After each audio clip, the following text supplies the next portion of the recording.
Good morning, guys.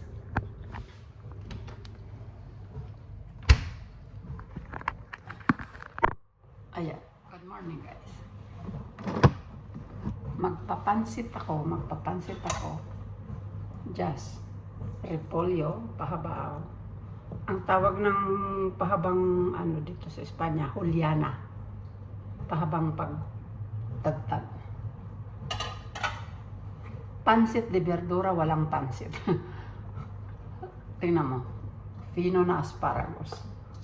Tapos yung zanahorias, no choice. Filipino style. Ayun. Yan ang pansit. Tapos, medyo kilo na hipon. Igigisa lang sa bawang, kung siyempre bawang, at saka sibuyas. Ayan, bawang, sibuyas. Tapos yung sibuyas pahaba rin. Kasi pansit nga pero without yung pansit na bihon, wala ni sotanghon. Verdura, pansit ang tawag ni senyora. Ayun. Ganun lang. Simple lang. Kasi yung pasta daw nakakataba. Gusto lang nila pansit na verdura, pansit na vegetables. Ayun. Pag kumbaga sa ito yung laman ng lumpiang Shanghai pero walang giniling. Shrimps lang, shrimps. Yan. Hipon. Gambas sa Espanyol. Okay, bye-bye. Thanks for watching. Yan guys, ang pansit na hipon without pasta ng bihon, spaghetti, niti, basta ito lang. Yung repolyo, alo largo, tapos yung asparagus, alo largo, yung carrots, Filipino, tapos lagyan ko ng salsa de sopa. That's it. Pansit na.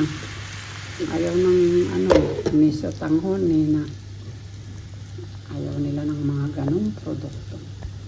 Yan. Kaya ito, nag-iin din kasi hinahimalo. Hindi ko matuksan yung tuyo. Okay, mamaya ulit. Ayan ang pansit na walang pasta ng pansit, ni spaghetti, ni bihon, ni sotanghon, basta vegetables lang. Kaya lang yung paggayat ng mga gulay pahaba. Tapos maraming shrimps. Tuyo lang. Putla ang tuyo. Putla ang tuyo dito. Dinatnang ko na yan nung summer. Bibili ako ng silver swan. Doon. Yun lang guys. Bawang, sibuyas, pahaba ang hiwa, 500 grams na hipon, pepper, at saka yung aking troko na butter. Kaya masarap na. Pansit, di ba? Pansit na siya, oh. Kasi guys, itong luto ko is good for the vegan, yung mga celiaca. Yung mga batang celiaca, yung mga taong celiaca, yung bawal ng harina. Bawal kumain ng harina. Ito yun. Pero imbento ko lang to. Okay na, sarap. Thanks for watching.